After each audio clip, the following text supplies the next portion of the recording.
Assalamu alaikum and welcome to Beneath the Surface. Today we'll be discussing Gaza's armed groups. Joining us on the show is Sharif Nashashebi, an award-winning journalist and analyst on Arab affairs. Thank you very much for joining us on the show. Are the Gaza's groups and parties really terrorists? Well, they have committed acts that would be counted as war crimes. Amnesty International released a report recently that said that the rocket attacks on civilian areas are war crimes. But nothing that the armed groups in Gaza have done is any different to what Israel does repeatedly, not just to Gaza, but to the West Bank, to Lebanon, to other areas. Unfortunately, Israel cannot claim the moral high ground. I mean, for every report that points to war crimes by these armed groups, there are countless more saying, well, Israel does the very same. In fact, Israel does it on a much larger scale because it has much more military power. But then why is it that the Palestinian groups are always referred to or labelled as terrorists, whereas the Israeli Zionist army isn't? There is a general tendency, not specific to the Israeli-Palestinian conflict, there's a general tendency to refer to armed groups as terrorists rather than governments. Whereas we've seen amply all over the world that governments are just as capable of terrorist acts as armed groups. But there is the tendency to think that governments have armies, that they don't do that, that this is the preserve of armed groups. Also, though, Israel's constant portrayals of its army as the most moral army in the world, and the fact that this portrayal is supported by its allies, this also adds to the sense that how could Israel do what its opponents claim it does?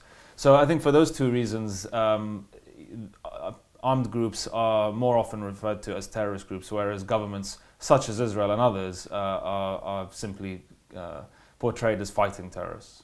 In February, a group of masked men in Gaza went and had a kind of like press conference, and one of them stated that this decision is a gift to Israel and benefits the Palestinian people's enemies. What decision?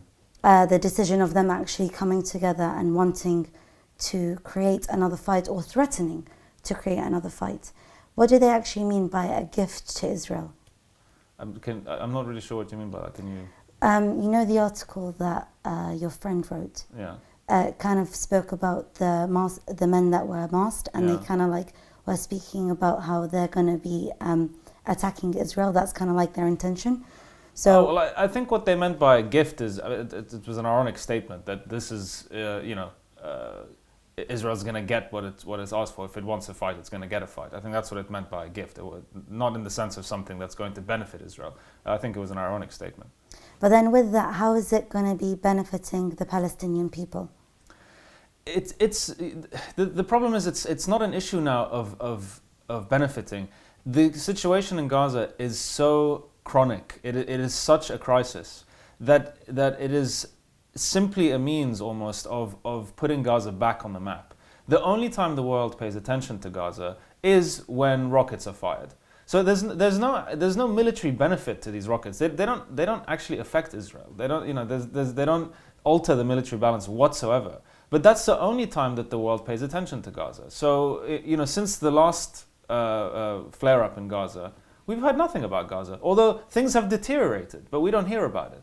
So these rocket attacks are simply a way of putting people's attention back on Gaza. It serves no real military purpose. But is that the right way to go, though? I mean, personally, I think if you're going to fight an enemy, you need to fight them in a way that levels the playing field. If you know your opponent is militarily much stronger, then fight him in other ways. Because if you face him head on militarily, you're going to lose. My mom used to have a saying, if you want to beat Mike Tyson, don't do it in the boxing ring. And I think that makes sense. But again, that's to suppose that the rocket attacks are meant to militarily weaken Israel. That's not the purpose. I think these armed groups know that they're not going to make any difference. It is a way of putting attention back on Gaza. So really, this rocket fire is a failure of the international community. Because if the world really paid attention to Gaza and really put effort into ending the plight of Gaza and generally of Palestine, then there would be no need for this rocket fire. So, I certainly in no circumstances justify firing rockets in civilian areas, whether it's Israeli rocket fire or Palestinian or any other. But I believe that there are other avenues, since we know that Israel is militarily stronger, there are other avenues open to us where Israel is much weaker, and I think those should be pursued. But it's very easy for those of us outside Gaza to say, yes, we should do this and we should do that. But the situation in Gaza is absolutely horrendous and unacceptable. So it's difficult for people outside Gaza to say what people inside Gaza should do, because we don't face what they face. Of course we don't face what they face, but then as we're looking at the situation outside the box and as we're able to look at it as a third person, what do you think they can do that wouldn't actually need the military force? Well, for one thing, Hamas had been urging the Palestinian Authority to join the International Criminal Court. It's finally done so, but Hamas since last year had been saying, you should pursue this, even though it leaves Hamas open to investigation as well. Hamas was actually the more willing partner than the PA in terms of joining the ICC. I think that's very important because this shows that there is broad Palestinian consensus for joining the ICC. That's an important avenue. I think certainly there needs to be national unity among Palestinians, which, despite the agreement to do so last year, I think it is still a pipe dream. Nothing has been implemented really, and things are getting worse in that respect. There is the boycott, divestment and sanctions movement, which has made great strides in the last several years. So there are other avenues that are pursuable. I think we have to recognize that in any national liberation movement, you have to recognize your strengths and your weaknesses and your opponent's strengths and weaknesses, and play to your strengths and play to their weaknesses. But then with that, like when looking at the boycott, for example, in Palestine itself, isn't it very hard for them to boycott Israeli products? It is very hard. I mean, the boycott, the BDS movement, has to be led by the international community, the outside world, because Israel's stranglehold on the Palestinian community is so complete that it would be extremely difficult to have a general boycott of Israeli goods. And when I worked in Palestine, I made the point from the very beginning that I would only spend on the Palestinian economy. And I did that, but it was extremely difficult. In Palestinian stores, there were far more Israeli products. The Israeli products were much cheaper, and this was by Israeli design. They want Palestinians to be dependent on the Israeli economy.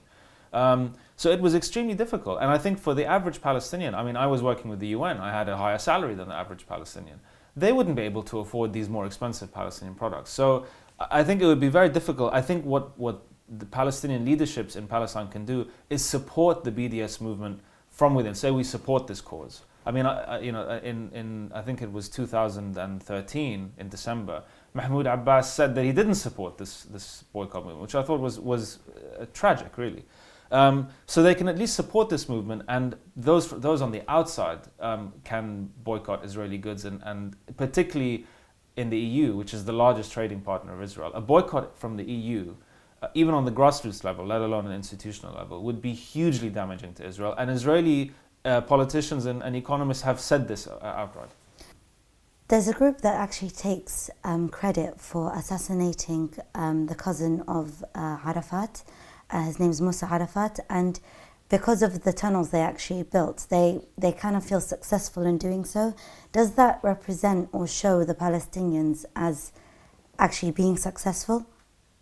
I mean, certainly the Palestinians are among the most resourceful people that I know. I mean, because of the constant obstacles that they face, they have to adapt. I mean, not just in terms of building tunnels, but in terms of, for instance, the lack of building material to build houses. They're building houses out of things like clay, for instance, and things like that. I mean, it's a testament to their ingenuity and to their perseverance, but it breaks your heart that they have to resort to such things to live like any decent human being. They are not given any of those opportunities, so they have to make them by resorting to tactics that no other people do or should face in these situations. How did the people actually react when they assassinated Musa Arafat? I don't think it was. I mean, given the diversity and magnitude of the problems that Palestinians face, I don't think it made any particularly big waves. It doesn't change the situation for Palestinians on the ground. But then when it comes to the national aspect of it, because Musa Arafat was the cousin of the previous president, wouldn't people actually, because they respected the previous president, wouldn't they actually question the Fatah? Well, put it in perspective. I mean, despite reports and evidence that Israel poisoned Arafat with polonium, what happened? And you're not talking about a relative of Arafat. Arafat was poisoned by Israel. I mean, there were protests, verbal protests, but I mean, other than that, what actually happened? There wasn't this kind of level of outrage that some people would have expected. It doesn't change anything on the ground. So if we're talking about Musa Arafat, if there was not a major, there should have been really the fact that Israel, poisoned. Well, I mean, not a head of state, but a de facto head of state, let's say. There should have been a much greater uproar, but there wasn't. So for Musa, I'm not surprised that there wasn't any consequences to that. But then with that, as we were speaking about the ICC and how if the Palestinians were to take the situation of like the previous wars that have taken place in Gaza and in other places in Palestine, stuff like this, doesn't the court just take it on board, or do you have to go through the legal steps? Yeah, I mean, there is a procedural process for joining the court, for applying for a specific investigation. I mean, it cannot look at the conflict from 1948, for example. You know, there are specific time periods and things like that. So it's a procedural process, like with any legal process. So at the moment, as far as I understand it, it would be focusing on the last flare-up in Gaza and since then, and the settlements issue, which on their own are still very major issues. I mean, the settlement project in Israel is at the heart of its occupation of Palestine. So dealing with that is a very major thing. I mean, without the settlements, Israel cannot exert the kind of control that it does on the Palestinian territories. So those are the two things that the ICC will be looking at for the foreseeable future. This may change. I mean, it's really very early days yet. I mean, the application was made very recently. It was accepted very recently. So we have to see how things move on. But then when we're looking back at the armed men, the Gazan armed men, they kept saying that from the previous fight that they did, they learnt their lessons and they know how they're going to be fighting now. And they kind of compared the Operation Protective Edge to the previous war that took place, and saying that because not a lot of civilians died, or it's not the same amount of number, that means it's a success. Is that how it should actually be measured? If they're saying that 2,000 Palestinian civilians dying was a success, then frankly, shame on them. I cannot see that as a success. The disparity in the damage inflicted and the civilians killed was so imbalanced. Please, this is not a victory. This is an insult to call this a victory. But then how would they be able to measure a victory? Well, I mean, that's open to debate. But look at the disparity. Israel wasn't bombed to bits. Israel didn't suffer thousands of casualties. No. They're not even close. So whatever your barometer for success, this is delusional. This is not open to debate. This is the area of delusion. It's an insult to all these people who suffer. This cannot be called a victory. To call it a victory, this is a propaganda ploy to shore up the support base of these groups, to say, look, we are making a difference, you need to keep supporting us. That's for their own consumption. But I don't think this convinces anyone outside of their support base that this is actually a victory. I mean, look at the history of Arab-Israeli conflict. Look at all these victories, these proclaimed victories that were a joke. I mean, this is, Arab leaders love to proclaim victories where the evidence is completely to the contrary. And this is really an insult. These are human lives that are being killed, And if thousands of us die and a handful of Israelis die and we call this a victory, what does that say about how we value our own life? That is very true. But then the spokesmen were saying that everyone's going to be dying. So to fight in this way, and they used they used the card of the jihad, meaning because they're fighting for a good cause, that means, it's better for them just to die, at an older age, or if they were to cross the road. So this is the better way to go. Is that how it actually should be looked at? If you want to make that decision for yourself, then that's one thing. But you're making this decision for civilians who you don't speak for. They have no right to do that. I'm sorry. No one has the right to speak for any civilian population about whether they should live or die. That's up to them to make that decision, how they want to live their lives, and if possible, how their lives want to end. If these particular armed groups want to die, if they want to live by the sword and die by the sword, that's their prerogative. But they cannot make that decision for people, for other people. That should be their own choice. How did Mahmoud Abbas actually react to when the Operation Protective Edge took place? Well, there was a lot of anger because he kind of just sat on the sidelines. People wanted him to be more proactive in terms of at least statements of support. But he really just sat on the sidelines. There was still statements from the Palestinian Authority blaming Hamas. So even in the midst of this operation, national disunity was still raging. And the Palestinian Authority showed itself again to be not just to be impotent, but almost to be willingly on the sidelines, because this was potentially affecting its internal rival, Hamas. So there was more Palestinian disgust that given what Israel was doing to the Palestinians, that there was still disunity, and that the PA just seemed completely irrelevant, actually. But then, if the PA was to actually support what Hamas was doing, what would actually happen?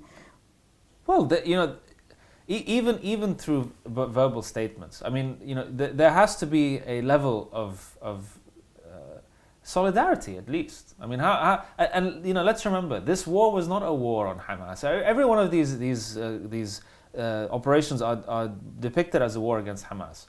But the vast majority of civilian casualties of damage is civilian. This is a war on the Palestinians. It's not Hamas in particular. So, for God's sake, show solidarity to the people, to your people who are dying, who are suffering in Gaza. Show solidarity to them, because they are the ones who are suffering. Many people say that Arafat was also like Mahmoud Abbas, meaning he also kind of was an ally or worked with the Israeli government. Is that true? Can we actually say that? Yes, but I think Mahmoud Abbas has taken it to another level. I think Yasser Arafat, I mean, he had lots of faults. I was a major critic of Yasser Arafat, but it got to the point with when the Camp David talks happened and he rejected Ehud Barak's offer. I think he stated, he came to the realization that he could not accept giving more concessions without being basically thrown out by his own people. So one would like to think he reached that stage where he thought, okay, I have bent over backwards so much, I can't bend anymore. Mahmoud Abbas seems to have no spine. I mean, he can bend as backwards as he wants, and the level to which he'll do it consistently shocks people. When you feel like you shouldn't be shocked anymore, he'll say something or do something where you think, I cannot believe he has the audacity to do that. So I think, fundamentally, yes, Yasser Arafat also was willing to work with the occupier in the interest of the occupying power rather than the occupied people. But to the extent that Mahmoud Abbas has taken it is something else. Sometimes people say if you can't defeat the enemy, work with the enemy. Is that something that we can give the benefit of the doubt to Mahmoud Abbas and say he's kind of doing that? No, because how has it benefited the Palestinians to work with Israel? I mean, all the security coordination, all the decades of negotiations, of accepting this compromise and that compromise. What's happened? All Israel has done is to raise the bar consistently to entrench the occupation and colonization of Palestine. What have we benefited? I mean, working with the occupier has just emboldened the occupier and made the situation worse for us. It's amazing that the Palestinian Authority still coordinates with Israel when it has absolutely nothing to show for it other than harming the interests of the Palestinians. But then can't we just say that they're actually doing that just for the power and Of course, it's self-preservation. That's why it does it. I mean, these people have privilege. They have a certain status and power that is brought by cooperating with the occupier, and that's it. The Palestinians themselves don't benefit, but this is why, for example, all these threats by the PA to dissolve, they get frustrated and we'll dissolve. They never have. Why do you think that is? Because they don't want to get rid of their positions. They have privileged positions. So this is self-preservation. But then that no longer makes it an institution or a movement for national liberation. It's just a self-interested party. And Palestinians deserve more than that. But not just that. What are they? Because they're actually helping Israel expand and become more powerful than they already are. Isn't that putting them in a situation where they're becoming less powerful? Well, they are. I mean, the power they have, what power they have, and they're not powerful. What power they have is given to them by Israel through its cooperation with Israel. The PA knows that whatever Israel says about the PA, Israel would not want the collapse of the PA, because the PA basically manages Israel's occupation. Israel has subcontracted this occupation, so it would be a much bigger headache for Israel if the PA disintegrated. And Israel would have to come in, would have to potentially face unknown entities in terms of what would replace it. So for Israel, the PA is a reliable partner. It serves Israel, at least domestically, to talk tough about the PA, but it will not do anything.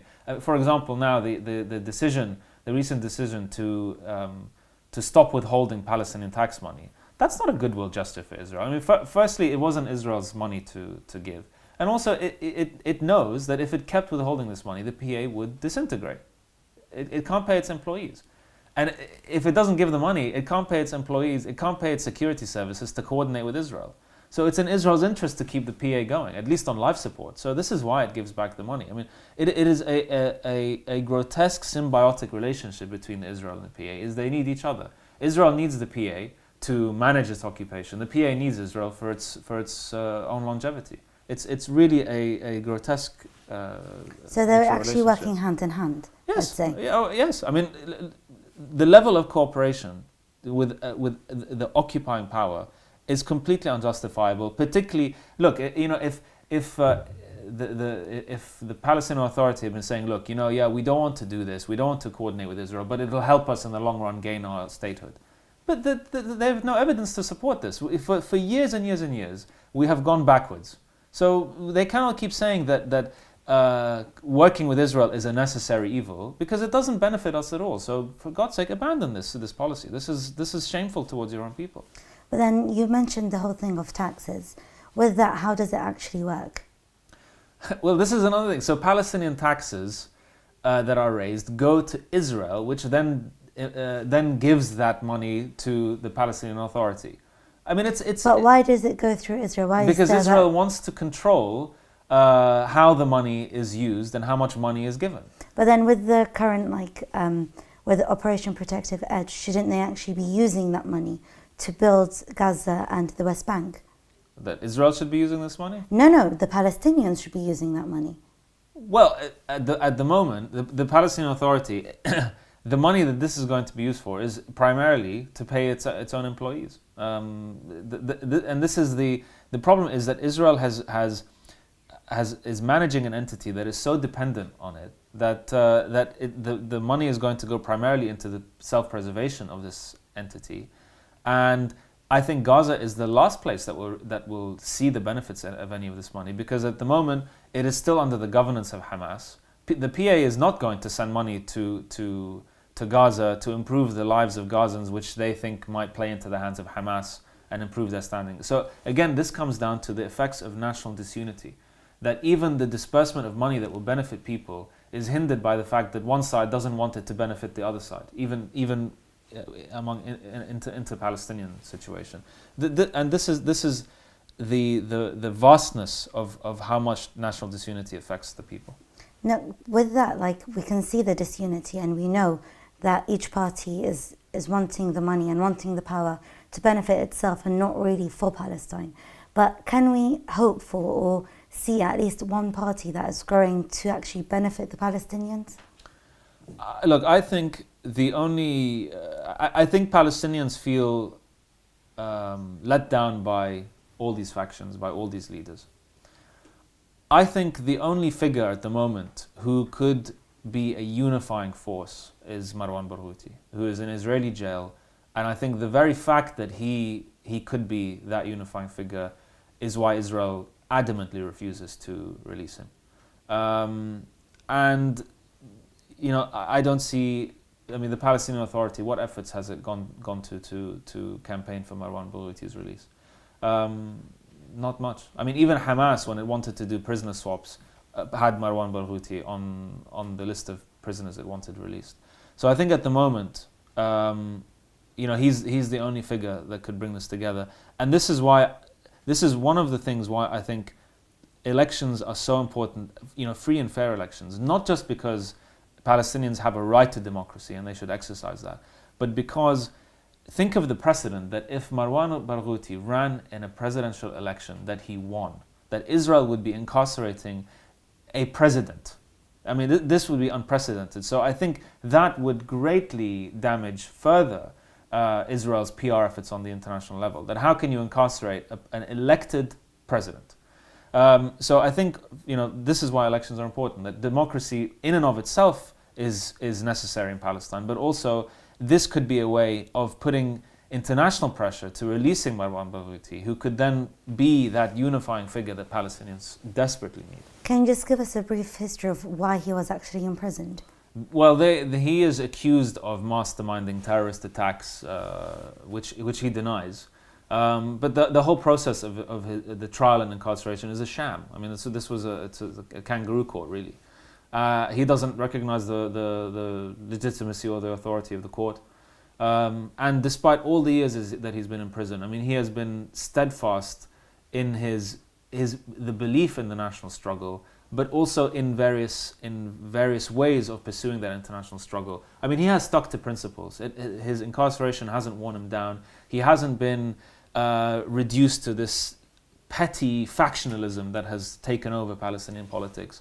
He rises above it all, and he was always seen. He was a man of the people. He rose up with the people. He wasn't seen as an elite who came in from outside and drove fancy cars and had all these privileges. And for all these reasons, he is a man that is respected across the spectrum in Palestine. Can you say that of other figures? This is really it's quite an amazing thing to have achieved, I think. Thank you very much for joining us on the show again. Thank you. And thank you very much for watching Beneath the Surface. See you next time. We know that the Israeli government tried to suppress the Palestinians in the sense that the new generation wouldn't feel very strongly about Palestine and about its nation, whereas it's kind of become the opposite, where you find the new generation is becoming more nationalistic and they believe in Palestine more and want freedom and democracy more. In that sense, do you think that the Palestinian youth are able to make the unity among themselves and change and not go into the military type of force?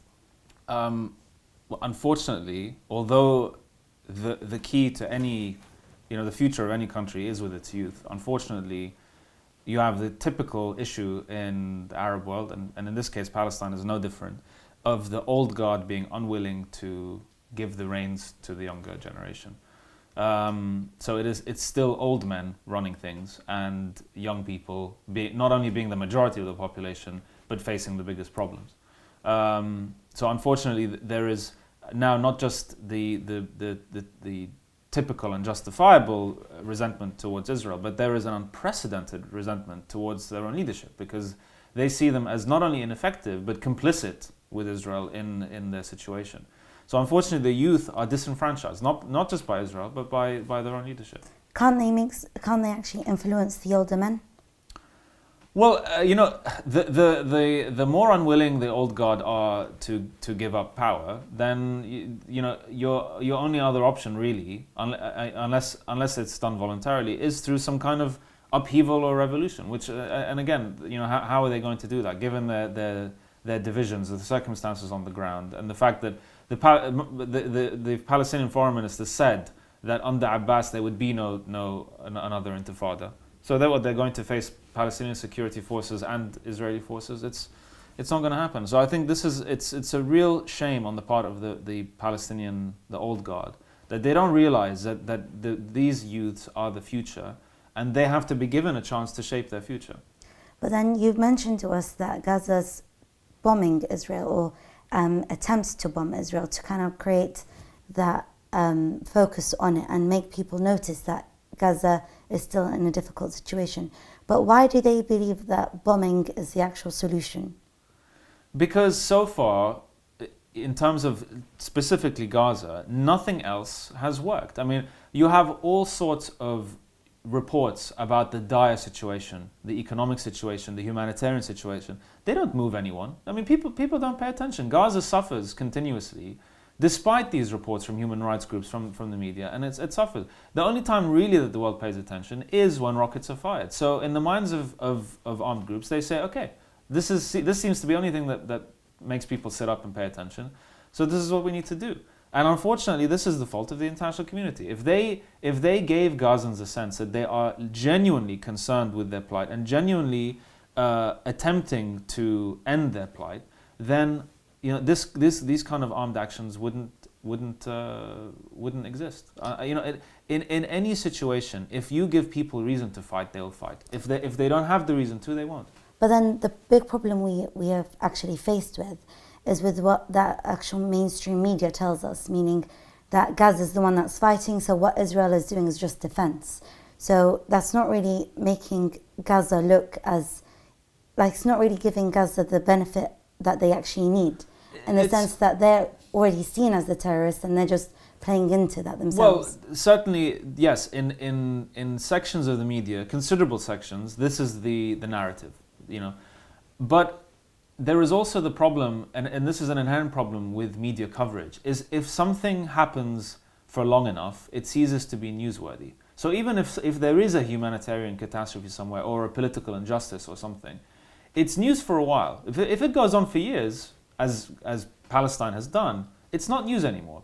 There's fatigue in terms of the consumers of the media, there's fatigue from the media itself. So it no longer is a story anymore. And unfortunately, Palestine has become a victim to this. So there are false narratives, but there is also the issue of that Palestine has been an injustice for so long that it's not news anymore. So in the minds of not just in sections of the media, but in terms of the public, when there's a flare-up in Gaza, because they haven't been paying any attention beforehand, all they see is, rockets coming from Gaza, Israel responding. And that's the narrative that is in people's minds. Because unfortunately, the media doesn't and can't really maintain this constant attention on what's happening on the ground in Gaza. If they were to protest, the Palestinians in Gaza, would that change anything? Protest against who? Israel? I mean, there's, what... Protests about what's actually taking place, because you mentioned that economically and humanitarianly they're suffering a lot. So if they were to protest about these two situations, wouldn't that create more awareness? Well, protest is effective if it is done in the midst of the person or the government or the institution causing that injustice. But a protest, Gaza is completely sealed off. I mean, Israel's not going to pay any attention to protests in Gaza. It's only when there is a protest in your own midst that you have to pay attention to that. So unfortunately, if there are protests against factions in Gaza about the way they run things, then yes, that could be effective because they have to pay attention to their own constituents. Israel doesn't have to do that in terms of Gaza. What is the current situation in Gaza now? It is reaching boiling point, and observers who have been properly following Gaza said even from the last ceasefire that nothing is being addressed. That we are basically just back to the day before the last flare up, and this is only a matter of time before the next flare up. Nothing's changed. I mean, this ceasefire agreement was not different to the previous one. I mean, it's like the same mistakes are being repeated, and it's as if the only goal and the only measure of success is to not have fighting. But that doesn't solve the issue. That just basically delays fighting for another time. Unfortunately, this is a situation in Gaza. You have many voices, and not just Palestinian voices, the UN voices, those of humanitarian groups on the ground saying, listen, this is a countdown till the next conflict because nothing is improving. Things are getting worse in Gaza. But then with that, can't anything else be done? Like you're saying that they've just gone back to point one and they know that fighting isn't going to actually make anything better, it's just going to be making it worse. So in that sense, why do you think that they're actually prepared to fight? Because from the speech that they actually had, it's as if they were threatening Israel and saying that they've learnt from their lessons, whereas it's like, well, you're not really strong enough to actually, defeat the Zionist army, so why are you making this type of threat? Well, there are things that can be done and need to be done. There need to be steps to national unity, so that whatever approach is taken is done on a unified level, so you have a critical mass of people and efforts involved, instead of now having a situation where groups are divided and the Palestinian Authority is still currently coordinating security with Israel. So nothing can happen on the ground without that national unity. The International Criminal Court is an important avenue to pursue, which is finally now being pursued. The boycott, divestment and sanction movement, we have seen that this has made great strides in recent years. So there is no reason not to support this wholeheartedly, because it's making a difference. It's making a difference on the outside, where Israel doesn't have the level of control that it has on the ground. So there are definite avenues where the Palestinians can pursue, and those pursuits would be much better served by a unified movement on the ground. And if that unity is there, then I think this would galvanize supporters on the outside.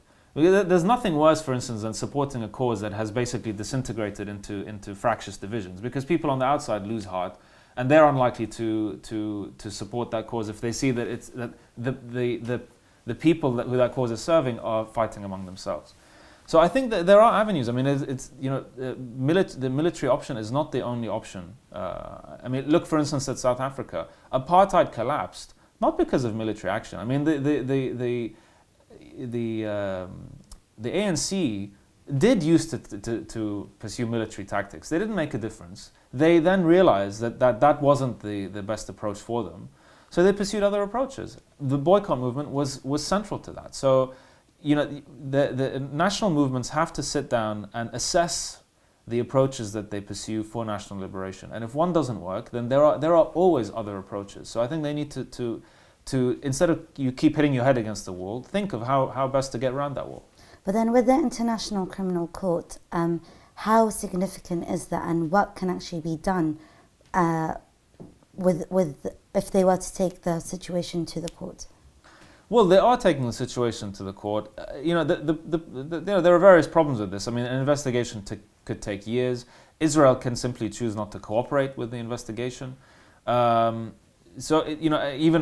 have been threats of cutting funding for the International Criminal Court. So there are many obstacles. But in terms of such a global legal body weighing in on the conflict, and it would obviously weigh in negatively for Israel. I mean, how can a court like that say that settlements are legal, for example, or that Israel's actions in Gaza are justified? I mean, it's not going to do that.